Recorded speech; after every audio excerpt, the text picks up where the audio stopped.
그것은 영혼이 찢겨나가는 감각이었다. 구서클 마법사로서 도달했던 진리의 정점, 만화의 근원과 맞닿았던 그 찰나에 희열은 곧 거대한 폭발로 변했다. 육신이 만화의 압력을 이기지 못하고 원자 단위로 흩어지는 순간 엘리시아는 자신의 의식이 무한한 어둠 속으로 침잠하는 것을 느꼈다. 결국 여기까지인가? 하지만 어둠은 영원하지 않았다. 눈을 떴을 때 가장 먼저 느껴진 것은 폐부를 찌르는 듯한 뜨겁고 건조한 공기였다. 숨을 들이쉴 때마다 모래먼지가 넌 목구멍을 긁었다. 엘리시아는 본능적으로 만화를 끌어올려 주변의 대기를 정화하려 했다. 그러나 손가락 끝에서 응집되어야 할 만화는 흔적조차 없었다. 대신 느껴지는 것은 타는 듯한 갈증과 마치 무거운 납덩이를 매단 듯한 너 팔다리의 감각뿐이었다. 그녀는 천천히 자신의 몸을 살폈다. 희고 고왔던 대마법사의 손 대신 손톱 밑에 때가 끼고 마디마디가 튀어나온 소녀의 손이 보였다. 날고해진 천조각이 겨우 몸을 가리고 허벅지는 뼈가 드러날 정도로 앙상했다. 굿서클의 정신이 깃들기에는 너무나도 조잡하고 위태로운 그릇이었다. 이곳은 어디지? 말을 내뱉으려 했으나 갈라진 목소리는 바람소리에 묻혔다. 사방을 둘러봐도 보이는 것은 끝없이 펼쳐진 붉은 사구 샤츄뿐이었다. 짐액의 흐름조차 아라크네아 대륙과는 전혀 달랐다. 만화가 아닌 좀 더 거칠고 가공되지 않은 기운이 대지에 넘실대고 있었다. 엘리시아는 차가운 모래 바닥에 얼굴을 묻으며 생각했다. 굿서클의 문턱에서 나는 죽어가는 소녀의 몸으로 유배당했구나. 정신이 가물가물해질 무렵 지면을 통해 미세한 진동이 전해졌다. 규칙적인 짐승의 발소리, 금속이 부딪히는 책랑거리는 소리. 엘리시아는 마지막 힘을 짜내어 고개를 들었다. 지평선 너머로 거대한 낙타들과 말들이 줄지어 오는 것이 보였다. 깃발에는 둥근 달 모양의 문장과 함께 만유의 만월이라는 낯선 글자가 새겨져 있었다. 멈춰라. 저기 앞에 뭐가 있다. 거친 사내의 외침과 함께 행렬이 멈췄다. 말에서 내린 장안들이 소녀의 주위를 에워쌌다. 그들의 허리춤에는 지팡이가 아닌 길쭉하고 날카로운 철병기가 매달려 있었다. 엘리시아는 본능적으로 그들의 기운을 읽으려 했다. 마법사는 아니군.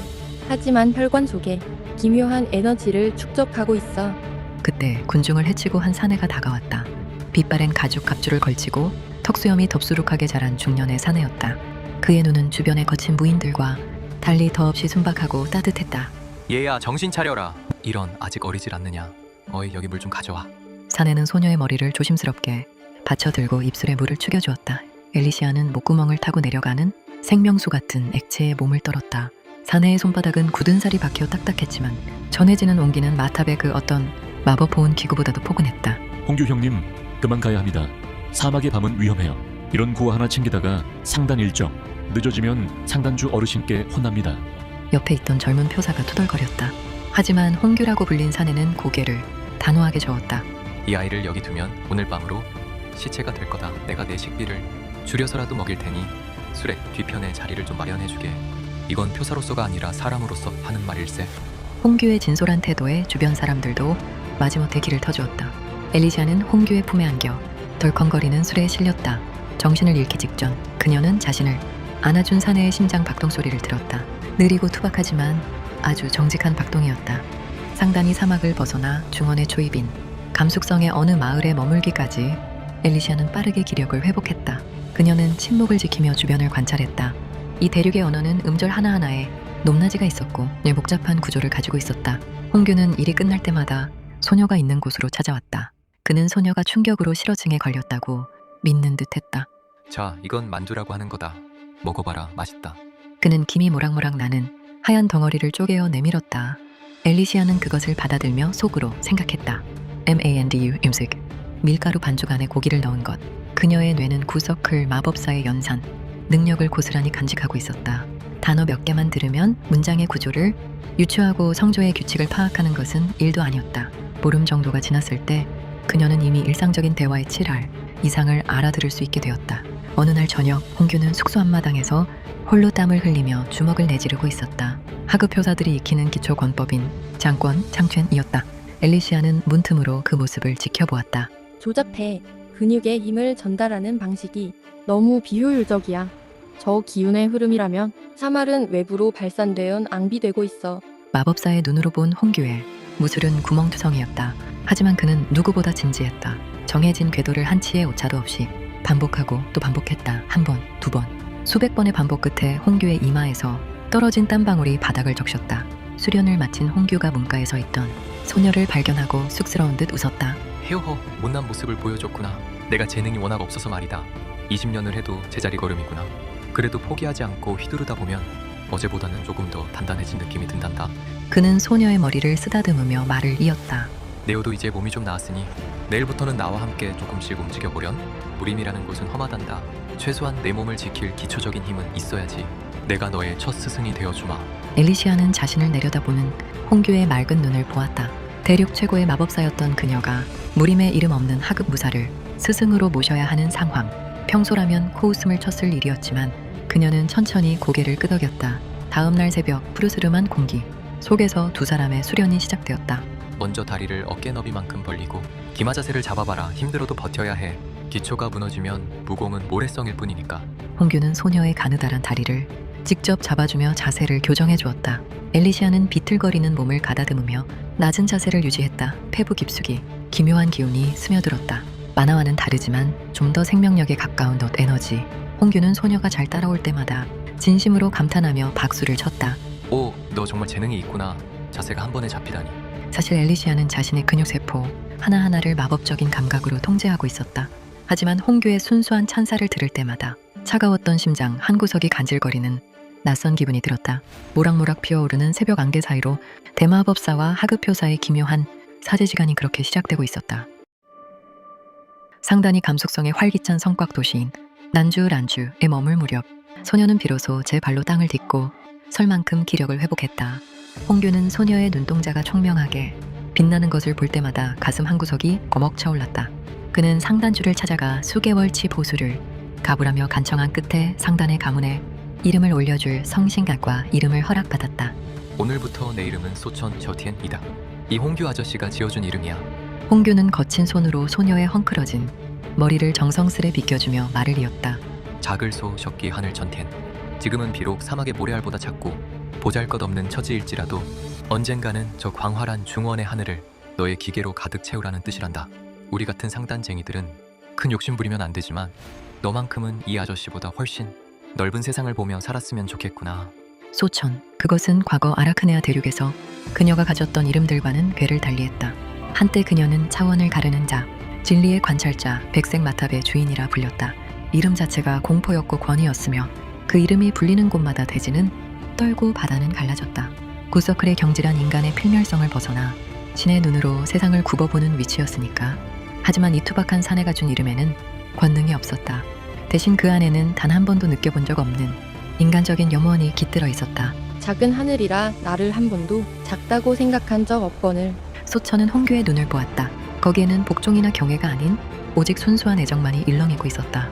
수백 년간 오만이라는 성벽 안에 스스로를 가두었던 대마법사의 마음 한구석에 아주 미세한 균열이 생기기 시작했다. 홍규는 저녁마다 소천을 곁에 앉혀두고 중원의 형세를 설명해 주었다.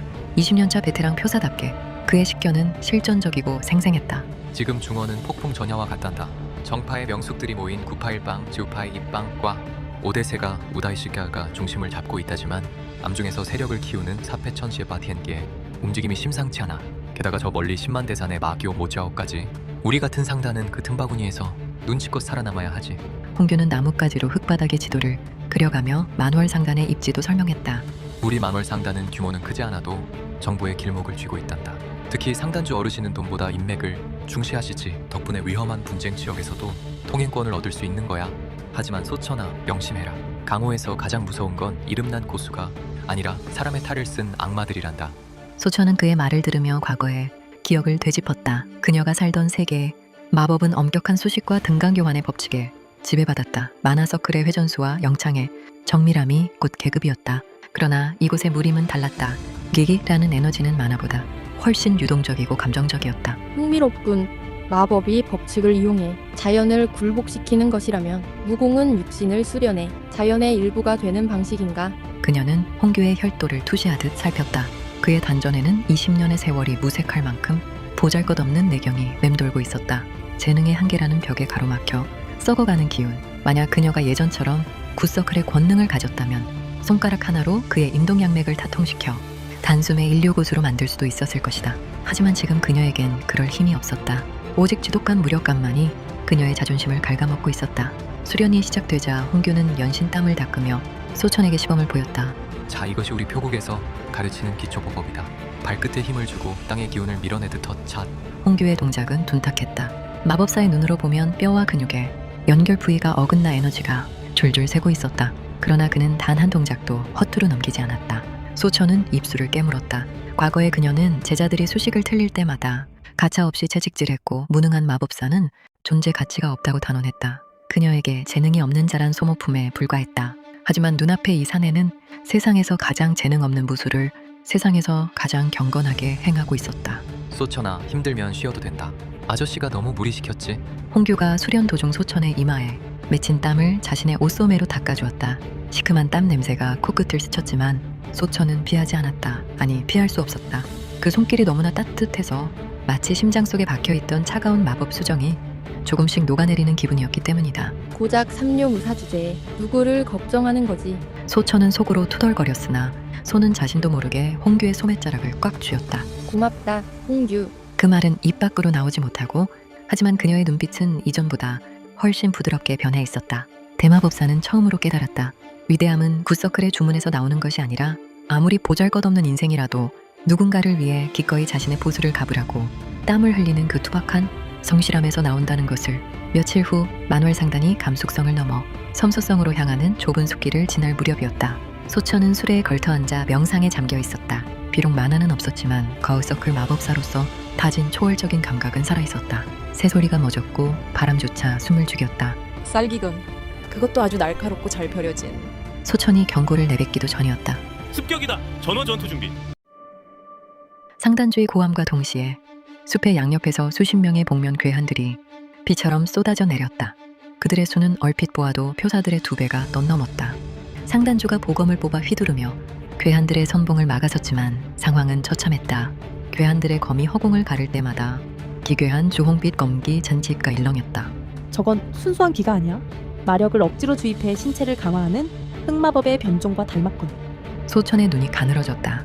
주홍빛 검기에 닿은 표사들의 방패와 검은 힘없이 조각났고 숲은 순식간에 비명과 혈향으로 가득 찼다. 20년 경력의 홍규 역시 사색이 되어 소천의 앞을 가로막았다. 그의 손목이 가늘게 떨리고 있었다. 그 역시 본능적으로 깨달은 것이다. 눈앞의 적들은 자신 같은 하급 표사가 감당할 수 있는 수준이 아니라는 것을. 소천아, 내 말 잘 들어라. 홍규가 소천의 어깨를 꽉 쥐었다. 그의 눈에는 평소의 인자함 대신 죽음을 각오한 이의 처절한 결연함이 서려 있었다. 지금 즉시 숲 뒤편으로 도망가라. 이놈들은 예사 놈들이 아니야. 뒤도 돌아보지 말고 달려. 소천은 고개를 저었다. 싫어. 아저씨를 두고 혼자 가지 않아. 그녀는 자신의 영혼을 쥐어짜서라도 단 한 번 일서클 마법이라도 발현하려 했었다. 굿서클의 지식으로 적들의 급소를 파악하고 홍규의 검로를 수정해주면 승산이 있을지도 몰랐다. 하지만 홍규는 단호했다. 고집 피우지 마라. 네가 살아야 내 20년 표사 인생이 헛되지 않은 거야. 그때 상단주의 비명이 들렸다. 주홍빛 검기에 어깨를 깊게 베인 상단주가 무릎을 꿇고 있었다. 괴한들의 포위망이 좁혀오고 남은 표사들은 절반도 되지 않았다. 홍규는 소천의 대답을 기다려주지 않았다. 미안하다 소천아, 부디 살아남아라. 홍규의 손이 소천의 뒷덜미를 정확하고 부드럽게 하지만 단호하게 타격했다. 앞. 소천의 시야가 암전되었다. 대마법사의 의식이 끊기기 전 마지막으로 본 것은 자신을 보며 슬프게 미소 짓는 홍규의 얼굴이었다. 홍규는 기절한 소천을 소중하게 안아들고 고전 중인 상단주의 말로 달려갔다. 그는 상단주가 아끼는 명마의 안장에 소천의 몸을 단단히 고정했다. 이 말은 영물이라 주인이 없어도 상단 본가가 있는 곳까지 길을 찾아갈 수 있을 터였다. 이 아이를 부탁한다, 대장군. 홍규는 소천의 머리를 마지막으로 한번 쓰다듬은 뒤 말의 엉덩이를 온 힘을 다해 찰싹 때렸다. 말은 거친 숨을 내뿜으며 숲의 어둠 속으로 질주하기 시작했다. 멀어져가는 소천의 뒷모습을 확인한 홍규는 비로소 안도의 한숨을 내쉬었다. 그리고 그는 다시 검을 고쳐 잡았다. 홍규, 자네 뭐 하는 건가? 자네라도 도망치게. 피투성이가 된 상단주가 소리쳤지만 홍규는 껄껄 웃으며 그의 곁으로 다가가 등을 맞댔다. 대인, 제가 재능은 없어도 의리는 좀 있지 않습니까?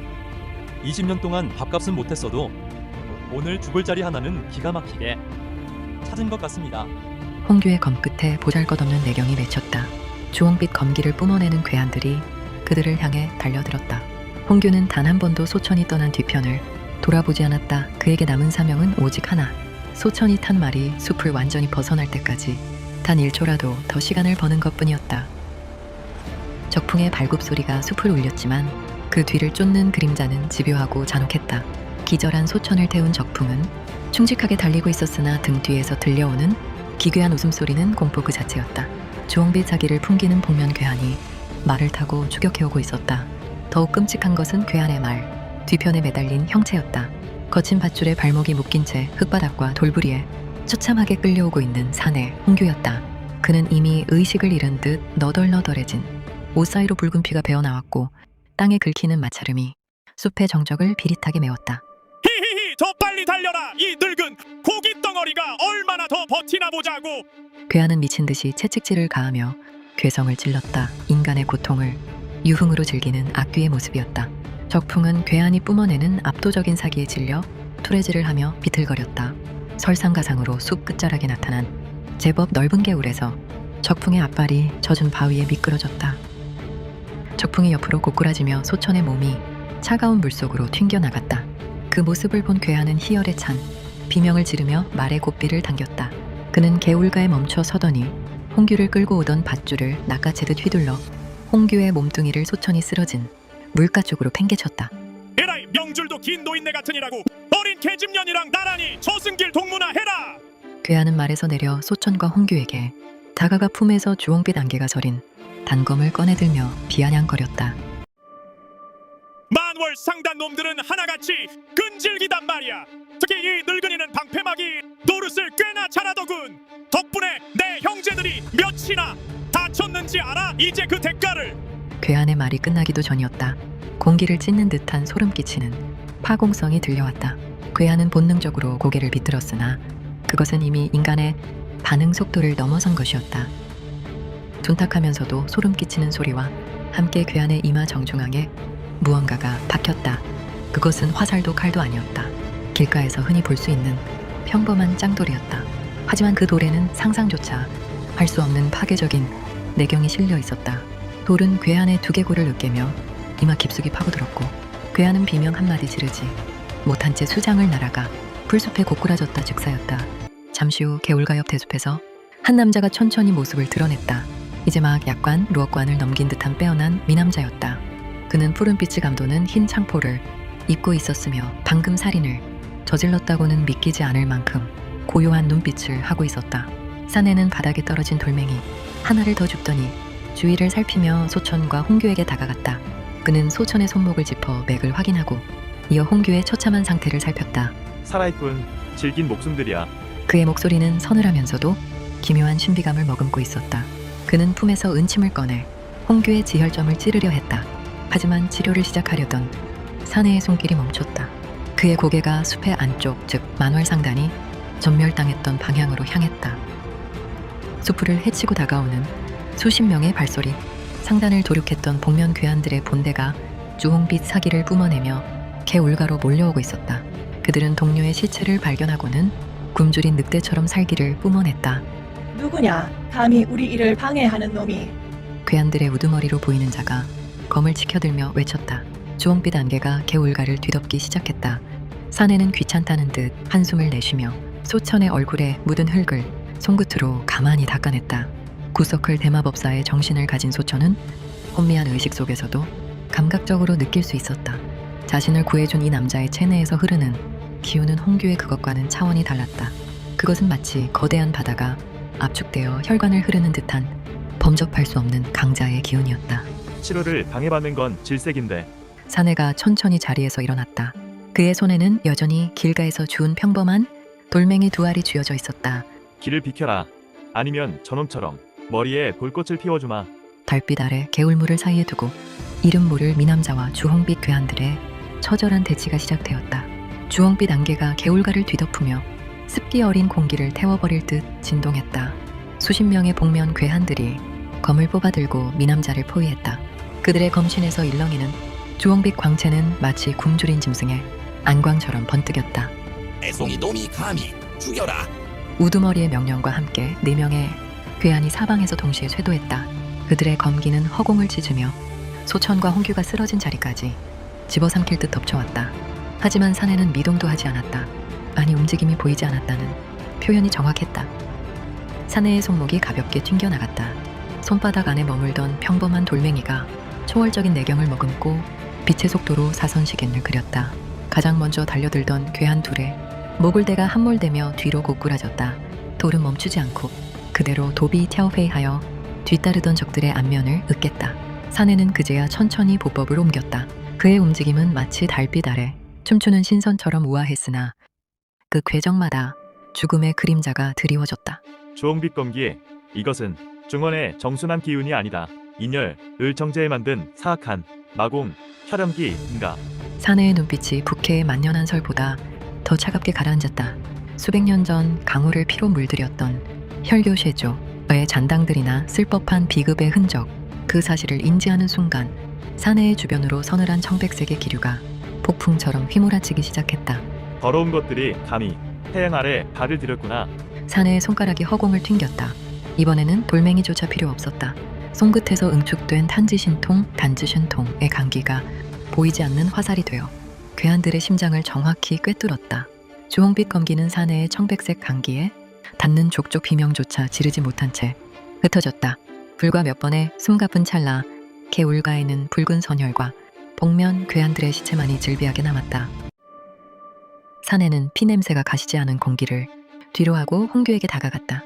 그는 품에서 영롱한 빛을 내는 벽옥단을 꺼내 홍규의 입에 밀어넣고 등에 손을 대어 정순한 진기를 불어넣었다. 허허허.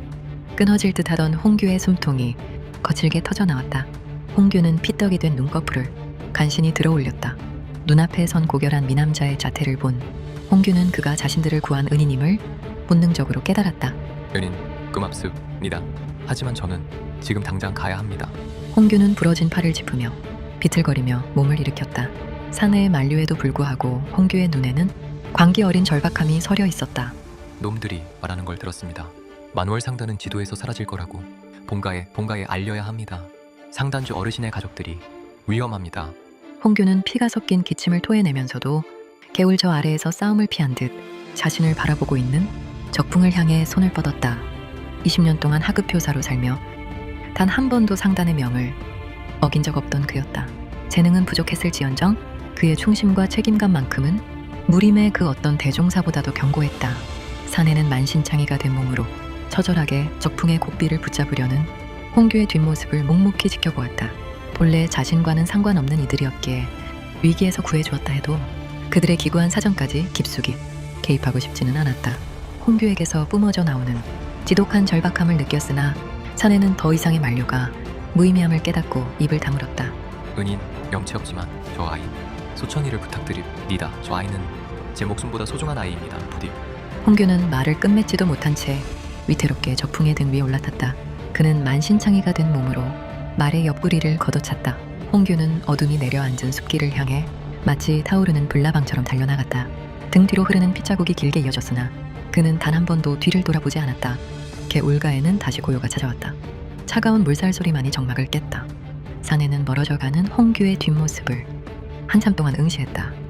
무모하고 어리석어 보이는 행동이었으나 사내는 그 투박한 진심에서 형언할 수 없는 무게감을 느꼈다. 사내는 시선을 돌려 바닥에 쓰러진 소녀 소천을 내려다보았다. 물에 젖어 창백해진 소녀의 얼굴. 하지만 기절한 와중에도 소녀의 미간은 무언가 깊은 사유를 하는 듯 미세하게 떨리고 있었다. 사내는 소천의 손목을 다시 한번 잡았다. 아까는 느끼지 못했던 기묘한 파동이 느껴졌다. 기하군, 내공은 전무한데 정신의 격지 이 비정상적으로 높다. 마치 늙은 괴물의 영혼이 어린아이의 껍데기를 쓰고 있는 듯한 이질감. 사내는 가늘고 긴 손가락으로 턱을 괴며 깊은 고민에 빠졌다. 그는 본래 강호에 번잡한 분쟁이 싫어 가출까지 한 터였다. 하지만 혈교의 잔당들이 움직이기 시작했고 그 음모에 한복판에 이 기묘한 소녀가 남겨졌다. 이 낭자를 어쩐다. 사내는 잠시 망설이다가 소천을 안아들었다. 가냘픈 소녀의 몸에서 느껴지는 미약한 온기가 그의 서늘한 손바닥을 타고 전해졌다. 사내는 소천을 품에 안은 채 대숲 너머 자신의 응어지가 있는 산 정상 쪽으로 발걸음을 옮겼다. 깊은 산세 속에 몸을 숨긴 미남자의 거처 천군정 칭윤팅, 촛불조차 숨을 죽인 적막한 방 안에서 사내는 소천의 등에 두 손을 얹은 채 집중하고 있었다. 그는 자신의 정순한 진기를 소천의 체내로 흘려보내 손상된 장기를 수선하려 했다. 하지만 소천의 혈맥에 진기가 닿는 순간 사내는 생전 처음 느껴보는 경악스러운 감각에 눈을 부릅떴다. 이게 대체 무엇이란 말이냐? 사내의 진기는 소천의 단전에 진입하자마자 거대한 심연 속으로 빨려 들어가는 듯한 기분에 휩싸였다. 보통 사람의 단전이 작은 우물이라면 소천의 몸 안에는 끝을 알 수 없는 대해다가이가 출렁이고 있었다. 마치 천년 동안 잠들어 있던 용이 또 아리를 틀고 앉아 거대한 기운에 둥지를 틀어놓은 듯했다. 더욱 기이한 것은 그 구조였다. 무학의 이치에 따르면 인간의 기운은 배꼽 아래 하단전에 뿌리를 내리고 성추에 따라 중단전과 상단전으로 차례로 길을 열어가는 법이다. 그러나 소천의 단전은 그 경계가 아예 존재하지 않았다. 하단전에서 시작된 거대한 기운의 통로가 척추를 타고 상단전을 관통하더니 기어의 심장 부근인 중단전까지 하나로 합쳐져 거대한 단일 단전을 이루고 있었다. 상중, 하단전이 하나의 통로로 이어진 상태. 이것은 전설 속의 천인하빌 티엔렌하이 주차 넘어선 기형적인 경지다. 이미 화경화징의 반열에 올라 강회 적수가 몇 없다 자부하던 사내였으나 눈앞에 이 기현상 앞에서는 온몸에 소름이 돋았다. 이것은 인간의 몸이라기보다 태초부터 살던 전설적인 무언가가 유희를 즐기기 위해 인간으로 둔갑한 것 같았다. 사내는 이 거대한 바다가 깨어날 때 어떤 천지개벽이 일어날지 궁금해졌다. 몇 시즌 뒤 소천은 타는 듯한 갈증과 함께 눈을 떴다.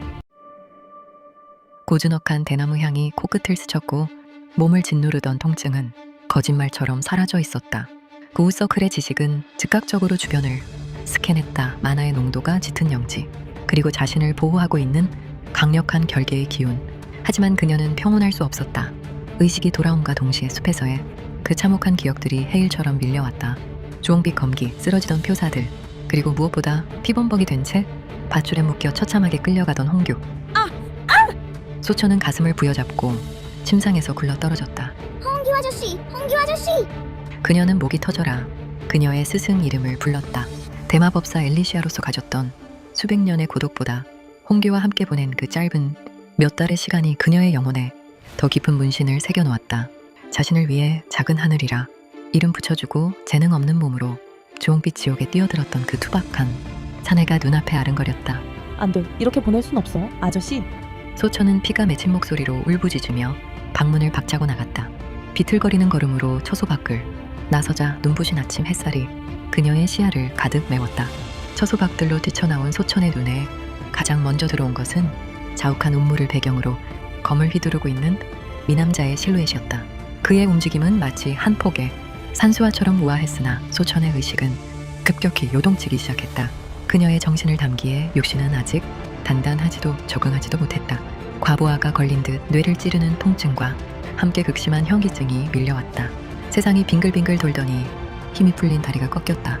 소천은 비명을 지를 새도 없이 그대로 차가운 흙바닥에 주저앉았다. 거친 숨을 몰아쉬는 소천의 앞으로 서늘한 그림자가 드리워졌다.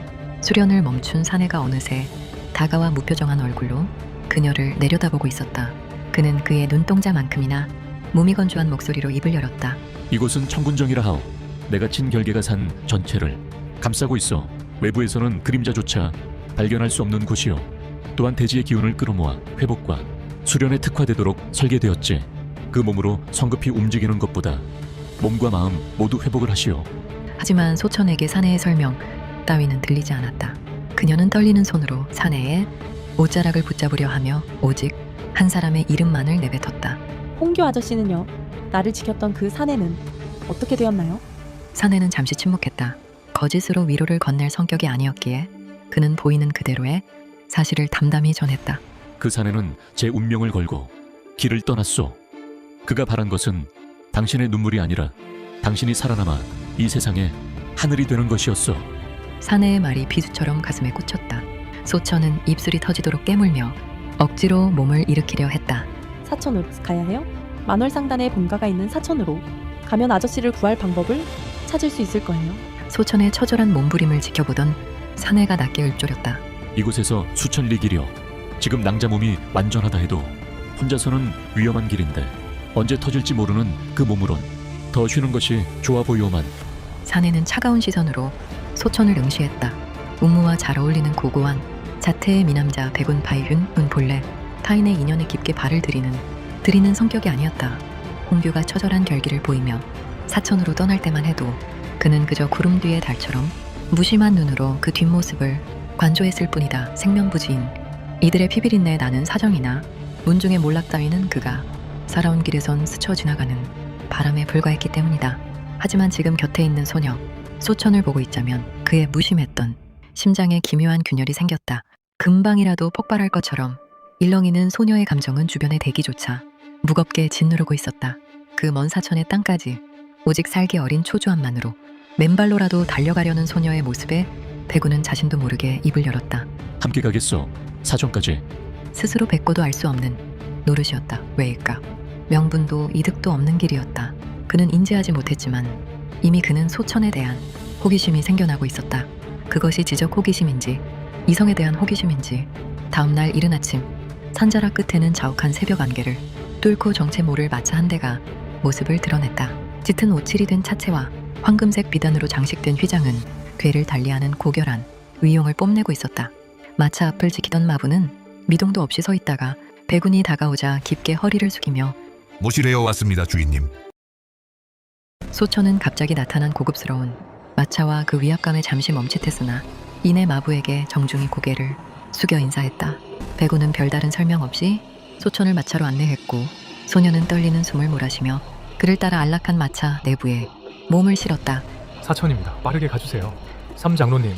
배군의 낮은 명령이 떨어지기 무섭게 혈통 좋은 네 마리의 명마가 거친 콧김을 내뿜으며 대지를 박쳤다.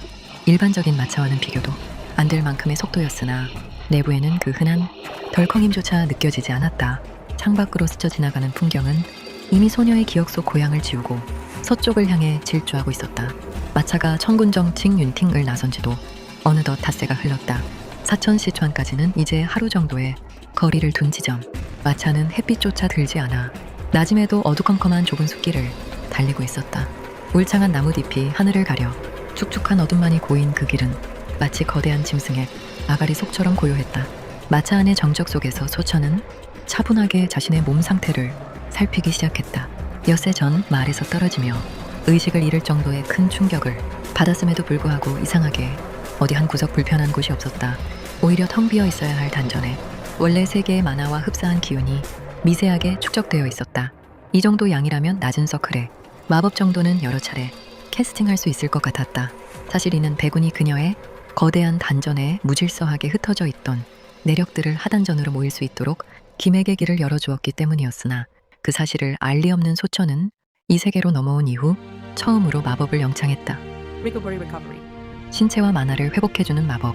닷새 동안 단 한 번의 휴식만을 취하며 달려온 터라 마부와 배군 그리고 말들의 피로가 극에 달했을 것이라 판단한 선택이었다.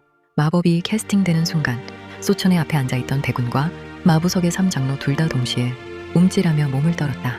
낯선 기운이 혈맥을 타고 부드럽게 휘감기는 생경한 감각이 전신을 훑고 지나갔기 때문이다. 이내 그 이질적인 느낌이 사라지자 두 사람은 편안함과 동시에 단전으로부터 힘이 전해졌다. 그때 세 사람의 시선이 한 곳으로 약속이라도 한 듯 돌아갔다. 빠르게 달리는 마차 앞 수십 장창 부근에서 미간을 찌푸릴 정도의 불쾌한 기운이 그들을 향해 뻗어왔다. 그것은 조금 전에 따스한 기운과는 대조되는 살을 파고드는 날카로운 살기사치였다. 숲의 습기를 단숨에 얼려버릴 듯한 비리시한 사리가 마차를 향해 쏟아지기 시작했다. 소천은 주먹을 꽉 쥐었고 배군에서는 무겁게 검자루 위로 내려앉았다. 삼장로는 천천히 고삐를 당겨 마차를 멈추어 세웠다. 자욱한 흙먼지가 가라앉기도 전 그는 앞을 서슬 퍼렇게 주시하며 나지막이 배군에게 말했다. 소인이 먼저 뚫어보겠습니다. 배군은 대답 대신 지그시 눈을 감았다. 사방으로 감각을 뻗어 적들의 기척을 훑었으나 짙은 숲의 음기와 뒤섞인 살기는 교묘하게 그 실체를 숨기고 있었다. 대단한 고수가 숨어있는 것인지 기척은 안개처럼 흐릿했다. 10명 아니면 20인가? 적들의 정확한 수와 수준을 파악하지 못한 상태에서 섣불리 마차 밖으로 나갈 수는 없었다. 그때 정적을 깨고 맞은편에 앉아있던 소천의 입에서 놀라운 말이 흘러나왔다. 적은 15. 그중에 공자님의 기운과 비슷한 강도의 기운이 느껴지네요. 배군의 눈이 번쩍 뜨였다. 내가 느끼지 못한 걸 어찌? 의문은 곧 소응으로 바뀌었다. 그가 느꼈던 소천의 심연이라면 더 놀랄 일들도 있을 것이니까. 소천은 이미 탐색 마법으로 주변을 샅샅이 훑은 뒤였다. 그녀의 마법적 파동이 숲을 훑고 지나가고 잠시 후 은신하고 있던 무리 중 하나가 불쾌한 기척을 숨기지 않고 어두운 숲그늘을 벗어나 좁은 길 위로 모습을 드러냈다. 약 20장 거리. 그 거리에서도 선혈처럼 붉은 혈이쉐이를 입고 복면을 쓴 자의 기운은 압도적이었다. 마차를 끌던 명마들이 겁을 먹고 앞발을 구르며 비명을 내지를 정도로 짙고 비릿한 살기였다. 본래 이들은 사천성도 챙두를 불태우기 위해 은밀히 이동하던 혈교 세조의 무리들이었다. 빠르게 다가오는 마차에서 예사롭지 않은 기운을 감지한 우두머리는 본대인 11개 단을 먼저 보낸 뒤 자신과 최정의 호위대만을 남겨 마차를 가로막은 것이다. 지금 저 패도적이고 끈적한 기운을 뿜어내는 복면인이 바로 그들의 우두머리였다. 어디로 가시는 길이요? 쇠 긁는 듯 귀에 거슬리는 목소리에 소천은 미간을 찌푸렸다. 그러나 백운과 삼장로는 태연하게 마차 앞으로 나서며 백운이 대답했다. 우리는 성도에 볼 일이 있어 가던 중이오. 복면 너머의 눈광이 번뜩였다. 복면을 썼음에도 그 일그러진 광포한 표정이 읽힐 정도였다. 성도는 가실 수 없소. 돌아가시거나 여기서 죽거나 택이다시오. 명백한 도발이었다. 무인에게 돌아가라는 말은 모욕적이었으니까. 그럼에도 백운은 여전히 무표정으로 말했다. 꽤 먼 거리를 달려온 터라 길을 터주었으면 하오만. 복면이는 등 뒤에서 성인 남자의 몸체만 한 핏빛 겉옷 주다운을 거칠게 뽑아들었다. 그럴 줄 알았다. 말과 함께 복면인의 겉옷 위로 주홍빛 검기가 마치 용광로에 그것처럼 달아올랐다. 백운은 상대의 기운이 심상치 않음을 느끼곤 처음부터 전력으로 단전의 내기를 끌어올렸다. 삼장로는 저 여인을 지켜주세요. 삼장로라 불린 마부는 묵묵히 고개를 끄덕였다. 그는 마차 옆에 서서 마차 아래에 걸어두었던 보기에도 꽤 무거워 보이는 철퇴를 꺼내들었다. 복면이는 한껏 달아오른 겉옷을 머리 위로 치켜들었다가 이내 수직으로 매섭게 내리그었다. 그러자 칼날에 머물던 주홍빛 도기타오 기가 날카로운 파공음조차 남기지 못한 채 마차를 향해 쏘아져 나갔다. 20여 장의 거리를 단숨에 지워버릴 듯한 엄청난 속도였으나 그 파괴적인 기운은 백운의 앞에서 천천히 회전하는 묵빛 기운에 걸려 멈춰섰다. 형체 없는 기운과 기운이 부딪혔음에도 불구하고 고막을 찢는 듯한 굉음과 함께 대기가 비명을 질렀다. 그 충격 여파에 주변의 고목들이 뿌리째 흔들리며 휘청였다. 주홍빛 도기는 결국 백운의 묵빛 검기에 상쇄되어 소멸하는 듯 보였으나 그 찰나의 순간 복면인의 본체가 어느새 백운의 머리 위로 육중하게 낙하하고 있었다. 정수리부터 몸 전체를 단숨에 양단할 듯한 서슬 펄런 일격이었다. 하지만 도신이 백운의 머리카락에 닿기 직전 그의 신형이 아지랑이처럼 사라졌다. 그리고 다음 순간 백운은 복면인의 왼쪽 옆구리를 파고들며 일권을 찔러 넣는 모습으로 나타났다. 파괴적인 감기 강제를 머금은 주먹이 급소를 노리고 쇄도했으나 복면인 또한 범상치 않은 반사신경으로 팔꿈치를 내리찍어 백운의 주먹을 방어했다. 강렬한 권강을 씌운 주먹은 단순히 막아내는 것만으로는 부족했다. 복면인의 팔꿈치에는 살점이 타들어가는 듯한 극심한 통증이 몰려왔고 백운의 주먹은 방향이 살짝 꺾인 채 복면인의 허벅지를 스치듯 지나갔다. 찢어진 옷자락 사이로 화상을 입은 듯 붉게 달아오른 살같이 드러나며 숲속에는 비릿한 연기가 감돌기 시작했다. 복면인의 정체는 혈교스의 조의 관좌를 노리는 12명의 소교주 중 한 명이었다. 혈교는 총 12개의 소교로 나뉘어 각 소교주가 12개의 단을 통솔하며 단마다 15명에서 20명에 이르는 살수들이 배치되는 방대한 조직력을 갖추고 있었다. 그는 이미 성도를 잿더미로 만들기 위해 소속된 11개의 단을 먼저 침투시킨 상태였으며 지금 그의 뒤에는 최정의 호위대인 제3소교 제1단 단원 14명이 숲의 어둠 속에 몸을 숨긴 채 명령만을 기다리고 있었다. 단원 전원이 절정 고수 이상의 반열에 오른 인간 병기들이었다. 자신의 앞에 있는 약관쯤 되어 보이는 어린 놈이 예상외의 강함을 보이자 복면이는 숲을 향해 수신호를 보냈다. 정적을 지키던 숲속에서 살기를 머금은 14개의 붉은 그림자가 마차와 백운을 향해 일제히 쇄도했다. 삼장로 독고우는 일평생 타인의 시선이나 권력의 향배에는 눈길조차 주지 않은 인물이었다. 초절정에 극에 달해 단신으로 군사 100명을 상대한다는 일당백의 무의는 오직 가주를 향한 충심과 무학의 끝을 보겠다는 결벽증적인 집념에서 비롯된 것이었다. 그를 이용해 세를 불리려는 자들의 추악한 암투는 그를 늘 진저리 치게 했다. 그런 그가 유일하게 마음을 열었던 존재가 바로 가주의 아들 백운이었다. 백운은 가문의 금기였다. 정파 여인과의 미래 끝에 태어난 혼혈, 마, 모를 숭상하는 가문에서 정파의 피가 섞인 아이는 더러운 혈통이라 낙인 찍혀 태어남과 동시에 사형 선고를 받았다. 가주가 아이의 모든 권리를 박탈하고 평생 그림자처럼 죽어 지낼 것을 약조한 뒤에야 겨우 목숨만 건사할 수 있었다. 쫓겨나듯 어머니에게 돌아간 백운을 기다린 것은 정파의 차가운 멸시였다. 마교인의 씨를 품었다는 이유로 어머니는 손가락질 받았고 아이는 존재 자체로 죄가 되었다. 세상 그 어디에도 그가 발붙일 곳은 없었다. 원한 적 없는 생성이었다. 그런데 왜 세상은 나를 시궁창에 던져놓고 비웃는가? 소년의 눈에 서린 것은 슬픔이 아닌 세상을 통째로 태워버릴 듯한 증오였다. 백운은 다시 가문으로 돌아갔다. 오직 강자의 논리만이 지배하는 그곳에서 살아남기 위해, 아니 그들을 짓밟기 위해 스스로 수라의 길을 택했다.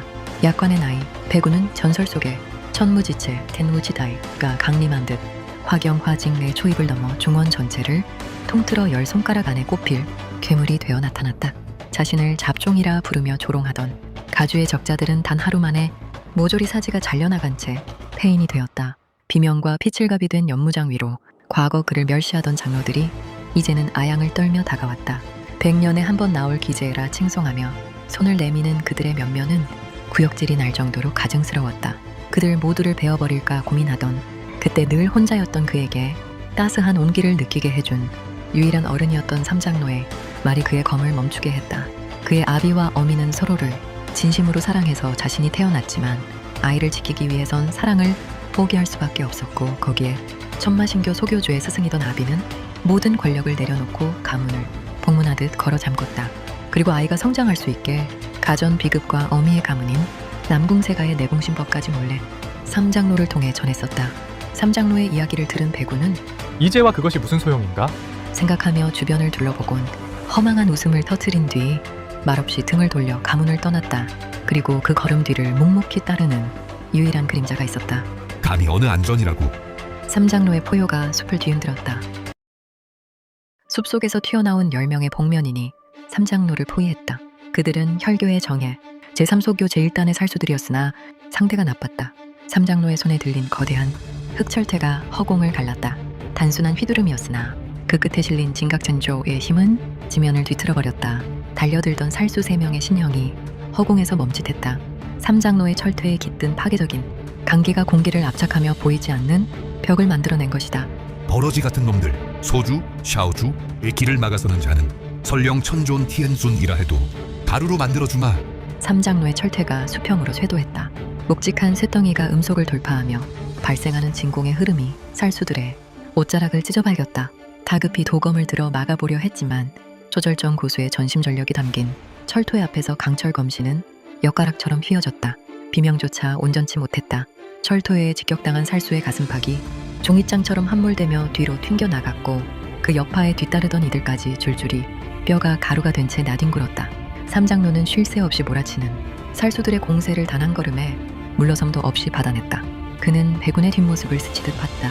피에 젖은 채 세상의 정점을 향해 나아가는 저 청년의 뒷모습이야말로 삼장로가 이 지겨운 무림에서 유일하게 지키고 싶은 가치였다. 그는 다시금 철퇴를 고쳐주며 살기 어린 미소를 지었다. 팔꿈치와 허벅지를 타고 오르는 지독한 통증을 느낄 새도 없었다. 혈교의 소교주는 본능적으로 거도를 가로세워 앞을 막아섰다. 눈앞의 청년 백운은 권강 큐안강을 머금은 왼손을 거둠과 동시에 오른손에 쥔 묵빛 검을 내질렀다. 목표는 단 하나, 복면 넘어 가려진 소교주의 심장이었다. 백운의 검끝이 주홍빛 거대 맞닿는 순간 고막을 찢는 듯한 금소금이 숲을 울렸다. 눈이 시릴 정도의 선명한 푸른 기운이 날카롭게 스며들었다. 그것은 창천이라 불리며 중원의 위명을 알렸던 남궁세가 가주의 여동생이자 백운의 어머니가 대성했던 남궁세가 창천신법, 장텐신법이었다. 서슬퍼런 푸른빛이 파고들자 무쇠와 같던 거도의 표면에 미세한 균열이 가기 시작했다. 집요하게 틈을 파고드는 푸른빛 위로 만물을 집어삼킬 듯한 극한의 어둠이 덮쳐왔다. 천마신교의 교주 다음가는 기재이자 신교 제1가문이었던 청가텐자의 가주 백운의 아버지의 동문무공인 천마공 텐모공이었다. 검은 막이는 거구의 거인이 내리치는 거대한 망치가 내려치듯 주홍빛 돌을 사정없이 때렸다. 말 그대로 때렸다. 섬세하게 틈을 파고드는 푸른 기운과 그 위를 파괴적으로 짓누르는 검은 막이 다른 성질의 두 가지 기운을 한 몸에 품는 것은 불가능에 가깝다. 전설 속의 혈마나 천마만이 도달했을 법한 신화적 경지. 어린 시절 백운은 제 앞에 놓인 비급서들을 보며 그것들이 왜 자신에게 왔는지를 묻지 않았다. 오직 어떻게 하면 이 모든 것을 제 것으로 흡수할지를 고민했을 뿐이다. 그는 닥치는 대로 읽고 연구하고 죽음의 문턱을 넘나들며 수련했다. 기재였던 부모의 재능을 고스란히 이어받은 그는 천재를 타고났고 그의 신체는 상극의 기운을 자연스레 받아들여 운기할 수 있는 말도 안 되는 천운을 얻게 되었다. 복면 뒤 소교주의 눈동자가 경악으로 떨렸다. 비록 화경화징의 초입이라 하나 자신 또한 탈인간급 고수였다. 그런데 이 어려 보이는 애송이에게 단 1초 만에 제압당해 자신의 보도파우도가 잘려나가고 있다니 이대로는 필패다. 숲속에서 자신을 돕기 위해 도약했을 살수들의 기척이 늦어지고 있었다. 소교주는 결단했다. 도가 완전히 부서지기 전 뒤로 도약해 단원들과 합류하여 협공하는 것만이 유일한 승산이었다. 하지만 그는 알지 못했다. 소교주의 수신에 맞춰 십장 거리에서 은신하던 정의 살수넷은 지금 기괴한 상황에 빠져 있었다. 단 2번의 도약이면 다흘 거리임에도 그들은 소교주의 도가 박살 나는 동안 절반조차 나아가지 못했다. 절정 고수인 그들은 마차 안에서 소천이 시전한 마법의 기운을 감지하지 못한 채 공기 중에 고착된 느린 시간의 늪에 빠져 당황하고 있었다. 이를 알리 없는 소교주는 이형환위, 이신관웨이를 펼쳐 백운에게서 순식간에 20장을 물러났다. 그의 손에는 이제 자루만 남은 고철덩이가 들려 있었다. 다급히 고개를 돌려 수하들을 찾았지만 그곳엔 마치 장난을 치듯 우스꽝스러운 모습으로 허공을 허우적거리는 살수들이 있을 뿐이었다. 이게 무슨... 화가 치밀어 오르려던 그때 그는 이질적인 공기의 흐름을 느꼈다. 시선이 멈춘 곳은 마차였다. 저 마차 안에 존재가 사수를 부리는구나. 마차를 노리기엔 이미 늦었다. 수하들을 구하기에도 마땅치 않다. 찰나의 판단 끝에 소교주는 품 안에서 혈마공의 진수가 담긴 붉은 가루를 꺼내 자신을 향해 쇄도하는 백운을 향해 던졌다. 입자 하나하나가 폐를 녹이고 혈관을 터뜨리는 치명적인 독가루였다. 이미 공중에 몸을 띄운 백운의 눈앞으로 붉은 안개가 비선했다. 불길한 기운을 직감한 백운은 검을 쥐지 않은 왼손을 앞으로 내질렀다. 팔뚝부터 소용돌이치며 솟아오른 검은 마귀가 주먹에 응집되더니 폭발적인 기류를 일으키며 독가루를 단숨에 날려버렸다. 시야가 확보되었을 때 소교주는 이미 사라진 뒤였다. 백운이 감각을 확장해 보았으나 성도 챙도 방향으로 희미한 잔향만 남았을 뿐 형체는 보이지 않았다. 도망친 게옷인가? 그 정도의 고수가 수하들을 버리고 도망갈 것이라곤 예상치 못한 백운이 아쉬운 표정으로 뒤를 돌아보았다. 삼장로는 이미 마지막 적을 철퇴 아래 지식이고 있었고 숲 한켠에선 4명의 살수들이 여전히 보이지 않는 늪에서 느릿하게 발을 놀리고 있었다. 백운은 소천이 손을 썼음을 알아챘다. 그는 그들에게 다가가 가볍게 검을 들어 횡으로 그었다. 그걸로 끝이었다. 소천은 마차의 작은 창틈으로 밖을 내다보며 자신의 손끝에 맴도는 마력의 잔영을 멍하니 바라보았다. 리커버리는 이 서클의 평범한 마법일 뿐인데 이 세계에선 마치 신화 속의 고위 마법처럼 주변의 거대한 기운들이 무서운 속도로 빨려 들어와 단전으로 모여들고 있었다. 만화가 희박한 세상. 소천은 이미 파악하고 있었다. 이곳은 대기 중에 만화가 거의 존재하지 않는 불모의 땅이었다. 그렇게 마법을 펼치기 위해서는 외부의 만화를 빌려 쓰는 것이 아니라 단전이라는 그릇의 기운들을 미리 축적해 놓아야만 했다. 그것까지는 이 세계에 적응하며 알아낸 사실이었으나 방금 발현된 마법의 위력은 소천의 계산을 아득히 뛰어넘는 수준이었다. 그녀는 이 기이한 현상을 확인하기 위해 다른 마법들도 더 실험해보고 싶다는 생각이 들었다. 소천이 서둘러 마차 밖으로 시선을 던진 순간 거친 폭음과 함께 백운의 신형이 눈에 들어왔다. 백운은 지금 엄청난 기운이 느껴지는 복면인 혈교의 소교주가 펼쳐내는 주홍빛 도기다우치를 온몸으로 차단하고 있었다. 소천은 지체 없이 손가락을 튕겼다. 백운의 몸에 방어력 강화 버프 마법을 시전했다. 투명한 마력의 장막이 백운의 신형에 스며들자 놀라운 일이 벌어졌다. 버프 마법이 몸에 녹아든 백운은 그를 집어삼킬 듯 밀려들던 주홍빛 기운을 전혀 힘들지 않다는 듯 손쉽게 무력화하며 소멸시켜버렸다. 전투는 쉴 틈 없이 이어졌다. 백운의 머리 위로 복면인이 돌을 내려찍으며 무서운 속도로 낙하하는 모습이 보였다. 소천의 눈동자가 기민하게 움직였다. 헬스트. 대상의 움직임을 몇 배나 빠르게 만들어주는 보조 마법 쾅! 복면인의 도가 대지를 가르는 순간 백운은 복면인의 반응 속도를 초월하여 허공에서 사라지듯 매끄럽게 피해버렸다. 다음으로 백운의 검의 강화 마법을 복면인의 도의 부식 마법을 걸었다. 그때였다. 백운과 복면인의 격돌 뒤편 숲속에서 은밀하게 도약하는 4개의 인형이 눈에 들어왔다. 소교주의 수하인 정계 살수들이었다. 그들의 도약은 매서웠으나 소천의 손끝이 그들을 먼저 가리켰다. 숲에서 나온 복면인 내색의 슬로우 마법과 중력을 약하게 만드는 디버프 마법을 연달아 걸었다. 대기 중에 눈에 보이지 않는 끈적한 시간의 늪이 형성되었고 이어서 그들의 신체를 짓누르는 중력이 기괴하게 뒤틀렸다.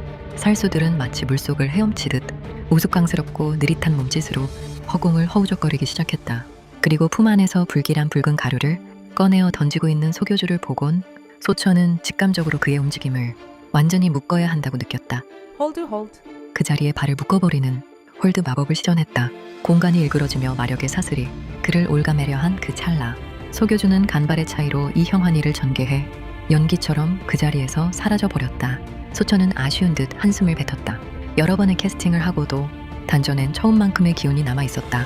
아직 완전히 판단하긴 이르지만 적은 만화로 더 큰 위력을 가지는 세상일지도 모른다.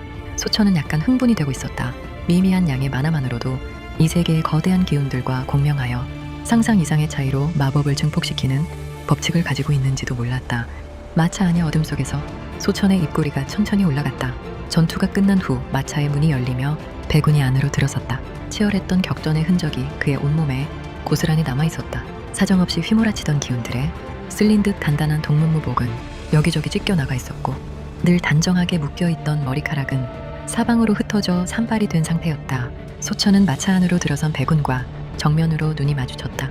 목빗검을 거두고 돌아온 그의 깊은 눈동자 속에는 수많은 의문이 소용돌이치고 있었다. 전투 중 자신의 몸과 무기에 일어났던 기이한 변화들, 그리고 적들을 꽁꽁 올감했던 보이지 않는 늪의 정체에 대해 그는 분명 묻고 싶은 것이 있어 보였다.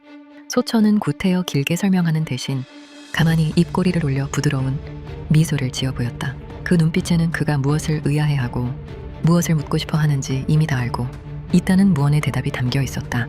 소천은 슬그머니 손을 뻗어 마음속으로 영창을 했다. 투명하고 따스한 빛의 무리가 마차 내부를 부드럽게 감쌌다. 그 기운은 마차 안의 백운뿐만 아니라 밖에서 여전히 철퇴를 거두며 숨을 고르고 있던 삼장로에게까지 은은하게 스며들었다. 순식간에 온몸의 혈류가 원활해지며 격렬한 전투로 인해 소모되었던 체력이 빠르게 회복되기 시작했다. 무거웠던 근육들이 활력을 되찾는 느낌에 백운의 눈이 가늘어졌다. 리페어레이션은 부러지거나 찢어진 물건을 이전 상태로 복구해주는 마법이다. 소천의 손끝을 떠난 하얀 기운이 닿은 백운과 삼장로의 옷과 머리카락이 전투 이전 상태로 돌아가 정갈하고 단정한 모습이 되었다. 백운은 한동안 아무런 말도 없이 신비로운 기운을 뿜어내는 그녀를 가만히 바라보았다. 그러고는 이내 나직하게 입을 열었다. 역시 낭자가 보낸 기운이었군요. 백운은 잠시 자신의 손바닥을 내려다보더니 이내 고개를 들어 소천을 보며 피식 웃음을 터뜨렸다. 상대가 가진 기운에 비해 약하더라니. 자신의 보도가 부식되고 몸이 둔해지며 백운의 검격이 예상보다 예리해졌으니 소교주는 제 실력을 온전히 발휘하지 못한 셈이었다. 백운은 은은한 미소를 짓고 있는 소천을 보며 그녀에 대한 호기심이 더욱 커졌음을 느꼈다. 백운은 호기심 어린 눈빛을 거두고 금세 진중한 표정으로 돌아와 마차 밖을 향해 시선을 던졌다. 대호 빠르게 가야 합니다. 저 자들 외에 더 있을지도 모르니. 소교주가 퇴각한 이상 혈교의 더 거대한 추격조가 언제 나타날지 모르는 일이었다. 백운의 지시에 따라 삼장로는 다시 채찍을 휘둘렀고 마차는 사천시川을 향해 거칠게 출발했다.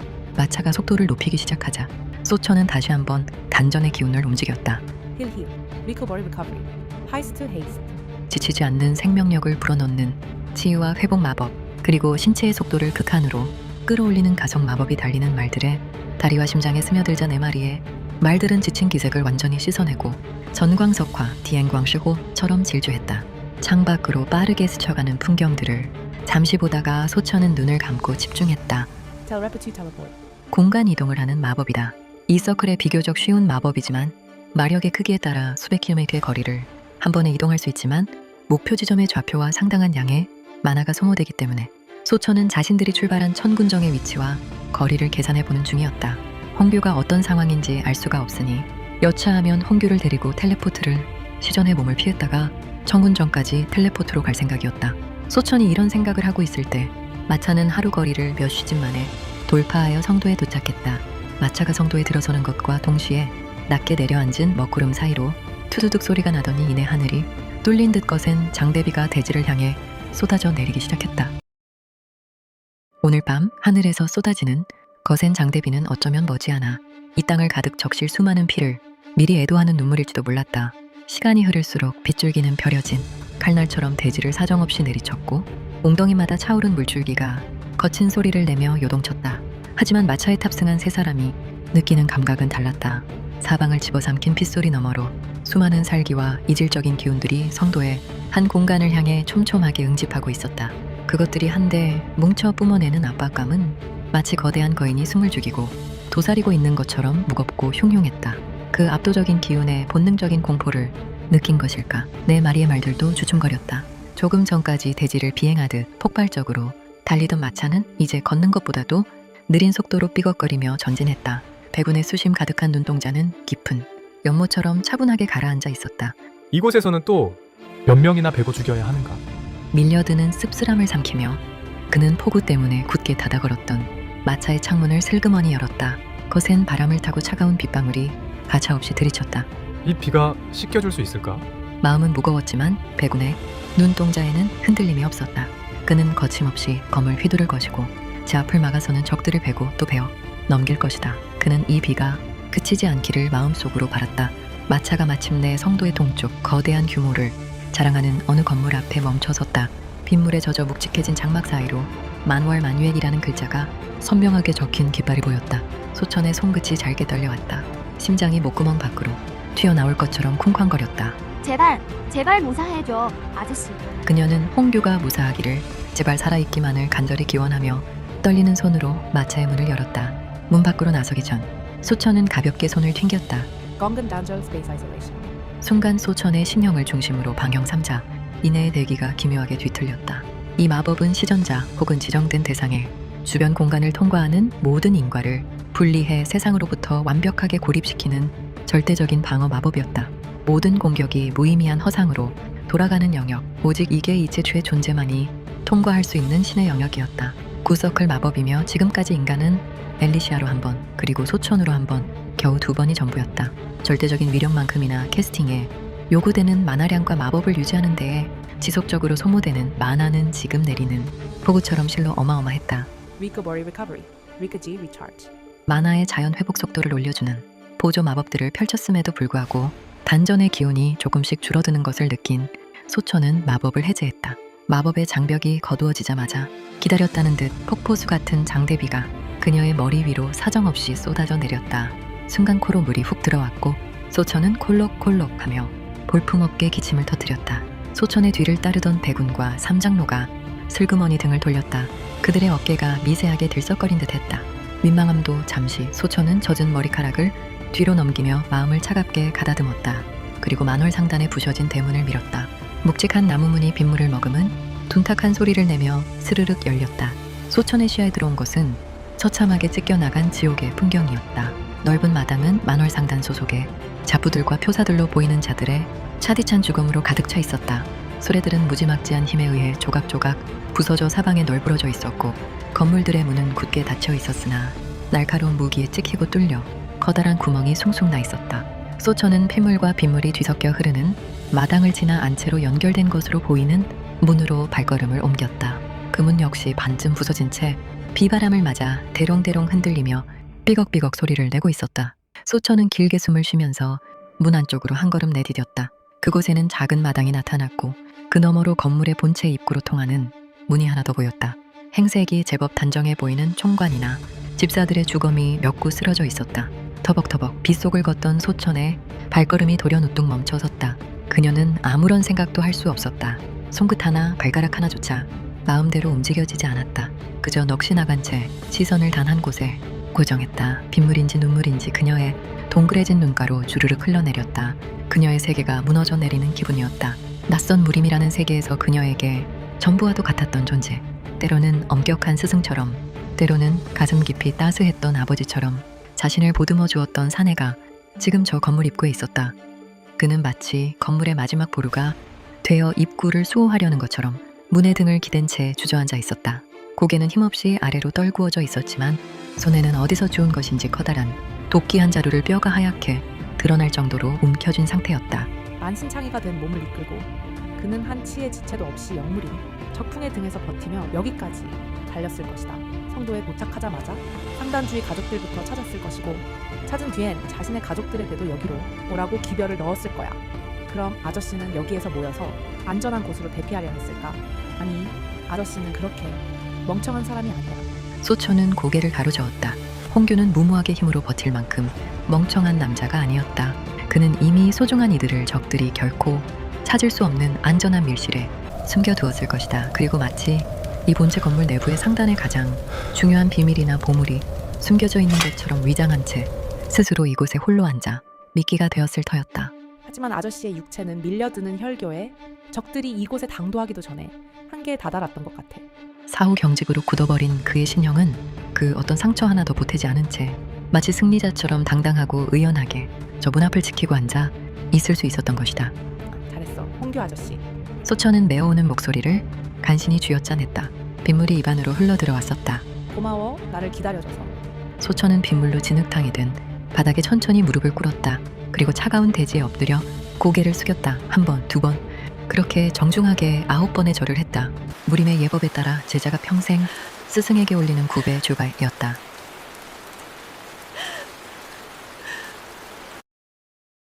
마지막 구배를 마친 소천이 천천히 몸을 일으켰다. 그녀는 눈을 감고 정신을 집중해 마력의 파동을 사방으로 넓혔다. 탐지 마법, 디텍 매직의 가느다란 실들이 건물의 지하 깊숙한 곳을 파고들었다. 마침내 마력의 끝에 홍규가 목숨과 바꾸어 지키고자 했던 생명들의 기척들이 미세하게 걸려들었다. 일을 끝내고 올게요. 조금만 더 숨어 계세요. 소천은 그들만 들을 수 있게 말했다.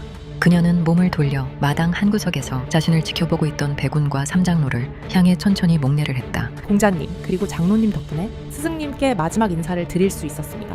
진심으로 감사드립니다. 두 사람에게 인사를 하는 소천의 눈엔 눈물은 없었다. 결연한 의지만이 남아있을 뿐이었다. 이제 복수를 할 생각이요? 소천의 가슴을 찢는 듯한 슬픔을 고스란히 느꼈던 탓일까? 백운의 검은 눈동자 역시 깊은 비장함과 슬픔으로 일렁이고 있었다. 소천은 백운의 그 눈을 똑바로 응시하며 대답했다.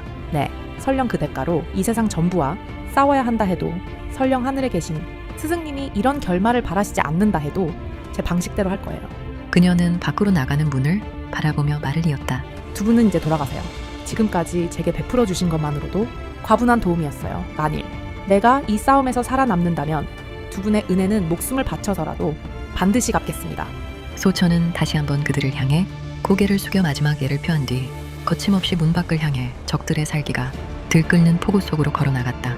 가슴속에서 타오르는 증오와 복수에 불꽃이 차가운 빗줄기마저 증발시킬 것처럼 뜨거웠다. 그녀의 입술이 살짝 열리며 주문을 외우기 위한 만화가 빗방울과 공명하기 시작했다.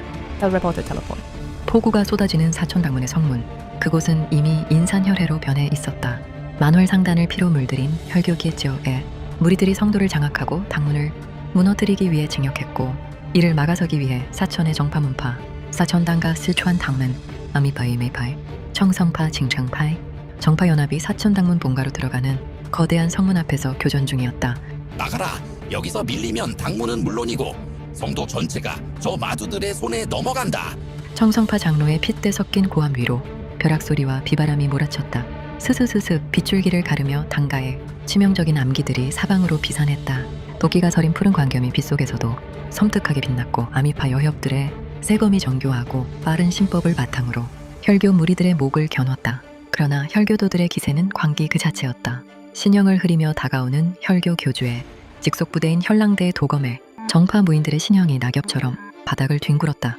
그 아비규환의 전장 한가운데로 한 걸음씩 걸어오는 인형이 있었다.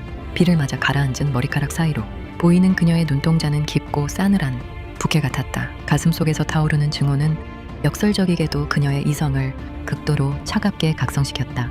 혈교의 무사 3명이 빗속을 뚫고 갑자기 나타난 그녀를 발견하고 잔인한 미소를 지으며 돌을 치켜들었다. 묵직한 도강다오강 이소천의 머리 위로 사정없이 쏟아져 내린 순간 그녀의 입술이 미세하게 달싹였다. 라이트닝 볼트, 라이트닝 볼트. 하늘을 찌를 듯한 굉음과 함께 수만 볼트의 순수한 정역이 소천의 손끝에서 뻗어나가며 대기 중에 가득한 빗방울들은 완벽한 도체 다오티였다.